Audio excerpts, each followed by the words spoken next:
কিভাবে? তাদের উপর আমাদের আস্থা বিশ্বাস নেই। যার কারণ হচ্ছে রাজনীতি যারা করে এরা হচ্ছে সুর, বাটপার, সিটার।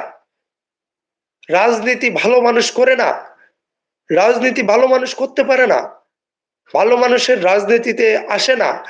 কেন আসে না? কারণ একটাই, রাজনীতিতে ভালো মানুষ টিকে থাকতে পারে না। আপনারা দেখেন নাই? উসমান হাদিরা যখন উসমান হাদি যখন এরা তো ভালো লোক, মেধাবী, শিক্ষিত, যোগ্যতা সব দিকে ছিল উসমান হাদিদের।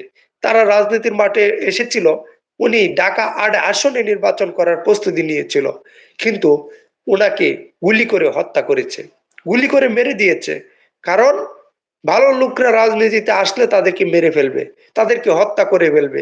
বাংলাদেশের নিয়ম, আইন, বিচার নেই। বিচার বিভাগে কোনো বিচার নেই। ভালো লোক